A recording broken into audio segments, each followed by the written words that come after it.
दोस्तों, कुदरत के नियमों के खिलाफ आए दिन वैज्ञानिक नए नए एक्सपेरिमेंट और आविष्कार करते आए हैं और करते भी रहेंगे।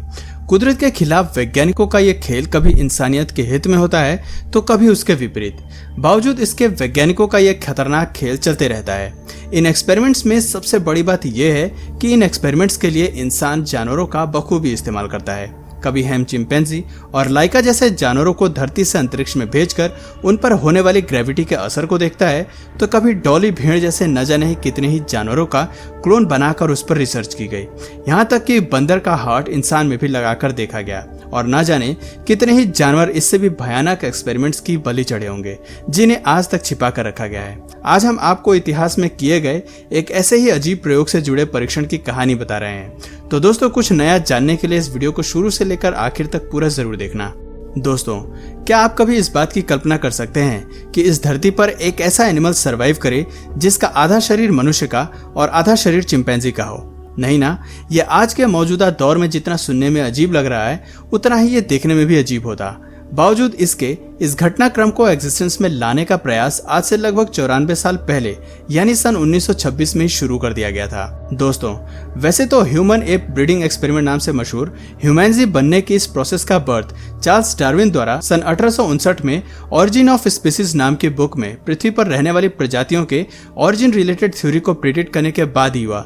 लेकिन दोस्तों, डार्विन की इस थ्योरी के बावजूद उन्हीं के द्वारा सन 1871 में लिखी गई एक और बुक डिसेंट ऑफ मैन में दी गई इस थ्योरी को एक्सेप्ट करने के बाद कि केवल वानर ही मनुष्य के समीप आ सकते हैं को दुनिया भर में यह कहकर प्रचलित कर दिया गया कि वानर ही इंसान के पूर्वज हैं। फिर क्या था, इस कॉन्सेप्ट के मिले बल के चलते 1 अगस्त 1870 में जन्मे रूसी जीव वैज्ञानिक इल्या इवानोविच, जिन्हें आर्टिफिशियल इंसेमिनेशन और इंटर स्पेसिफिक हाइब्रिडाइजेशन में महारत हासिल थी, ने सोचा कि 98.9% मैचिंग डीएनए रखने वाले चिंपैंजी ही मनुष्यों के बच्चे पैदा कर सकते हैं जो ह्यूमैनिटी होंगे, यानी आधा मानव और आधा चिंपैंजी। और अपनी इस इमेजिनेशन के लिए रूस के कुसर गुर्बानिया शचरी शहर में पैदा हुए इस जीव वैज्ञानिक इल्या इवानोविच ने मानव शुक्राणु के साथ 3 महिला चिंपैंजी को मोटिवेट करने की कोशिश की और साथ ही इसके ठीक विपरीत मेल स्पर्म्स को फीमेल ह्यूमन के साथ एक्सपेरिमेंट किया गया। इस एक्सपेरिमेंट के लिए उन्हें $10,000 सोवियत यूनियन की तरफ से भी दिए गए। सरकार का इस एक्सपेरिमेंट को सपोर्ट करने के पीछे उद्देश्य था कि वो इस प्रयोग से नई नस्ल तैयार करना चाहते थे जिसे ह्यूमैनिटी च्यूमन्स या मैनपेंजिस नाम दिया जाने वाला था। हालांकि यह एक्सपेरिमेंट विवादास्पद और विस्फोटक दोनों ही थी, लेकिन इनके एक्सपेरिमेंट का समर्थन तत्कालिक बोल्शेविक रूसी नेताओं ने किया और इस एक्सपेरिमेंट को पूरा करने के लिए इवानोविच को वेस्ट गुनिया में French institute app research facility भेज दिया गया। 1 महीने की समुद्री यात्रा के बाद जब इवानोविच अफ्रीका पहुंचे तो कुछ प्रकृति प्रेमियों ने इसका विरोध भी किया। बावजूद इसके इस एक्सपेरिमेंट के लिए इल्या इवानोविच ने सन 1926 में फ्रेंच वेस्ट अफ्रीका में गिनी की स्थापना की और शुरू हुआ एक खतरनाक एक्सपेरिमेंट। लोकल मार्केट से ही 13 चिंपैंजीज को इन प्रयोगों के लिए खरीदा गया और उनमें ह्यूमन स्पर्म को आर्टिफिशियली इंजेक्ट किया गया, लेकिन कोई भी मादा चिंपैंजी प्रेग्नेंट नहीं हुई। और जब ये प्रयोग असफल रहा तो वैज्ञानिक ने एक और उपाय निकाला और वो था नर चिंपैंजी का स्पर्म महिला इंसान में इंजेक्ट करने का। लेकिन दिक्कत ये थी कि इस एक्सपेरिमेंट के लिए कोई भी वहां की लोकल औरत तैयार नहीं थी। इसलिए इवानोविच ने वहां के नजदीकी हॉस्पिटल के डॉक्टर से संपर्क किया और डॉक्टर से कहा कि वो बिना किसी महिला को इस एक्सपेरिमेंट के बारे में बताए चिंपैंजी का स्पर्म उनमें इंसेमिनेट कर दे। लेकिन तब इस एक्सपेरिमेंट की खबरें चारों तरफ आग की तरफ फैल चुकी थी और इसे तत्काल ही बंद करने का प्रेशर भी आने लगा। लिहाजा इवानोविच को यह एक्सपेरिमेंट बीच में ही छोड़ के वापस आना पड़ा। लेकिन कुछ दिनों के भीतर ही उन्हें एक और एक्सपेरिमेंट को अंजाम देने के लिए नई जगह मिल चुकी थी और वो जगह थी सोवियत यूनियन ऑफ अब्खाजिया। और इस बार उन्हें 5 ऐसी महिला वॉलंटियर भी मिली जो इस प्रयोग में उनके साथ देना चाहती थी, मतलब वो औरतें जो ह्यूमैनिटी को इस प्रयोग के जरिए जन्म देने वाली थी। लेकिन इन प्रयोगों में सभी चिंपैंजी मारे गए और इवानोविच द्वारा किए गए सभी ह्यूमन एप ब्रीडिंग प्रयोग असफल रहे।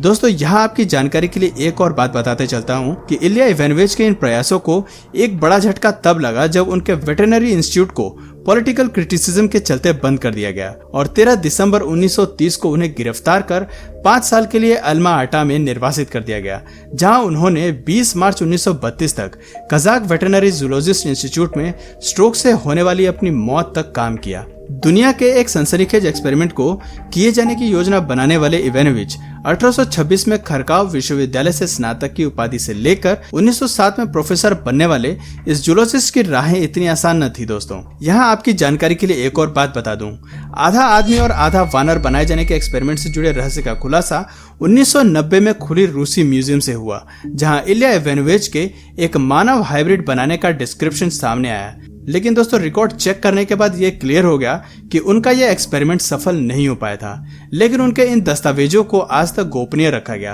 और कभी यह रिवील नहीं हुआ कि आखिर वो इस तरह का एक्सपेरिमेंट क्यों कर रहे थे। और उससे जुड़ी कुछ खबरें जो दुनिया में फैलाई गई वो कोरी कल्पनाओं के सिवा कुछ नहीं थी। हालांकि आर्टिफिशियल इंसेमिनेशन में इल्या द्वारा किए गए कार्यों को 20th सेंचुरी में इंटरनेशनल लेवल पर एडमायर किया गया था, क्योंकि उनके द्वारा शुरू किए गए इन एक्सपेरिमेंट से पहले उन्होंने हॉर्स हाइब्रिड में अगर इतिहास रचा था तो वहीं दूसरी ओर जोंडिक यानी जेब्रा प्लस डोंकी हाइब्रिड से डोंकी बनाए, एक माउस ग्यूनिया पिग से म्यूनिया पिग, तो वहीं रैट और माउस से राउस भी बनाए, और काव और एंटेलोप से जुब्रुन यानी यूरोपियन गाय क्रॉस के साथ साथ चूहों और गिनी सुअरों और खरगोश तक के हाइब्रिडाइजेशन का श्रेय भी उन्हें ही प्राप्त है।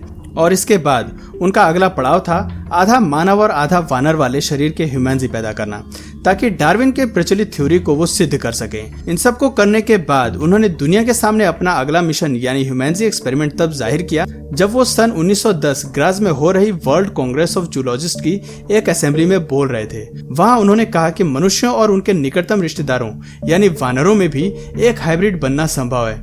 और दोस्तों बस अपने इसी इमेजिनेशन को साकार करते हुए उन्होंने खुद के द्वारा पकड़े गए चिंपैंजी में से एक नोरा नाम के मादा चिंपैंजी की ओवरी में ह्यूमन स्पर्म इंजेक्ट किया और इस तरह खतरनाक एक्सपेरिमेंट से सुर्खियां बटोरी।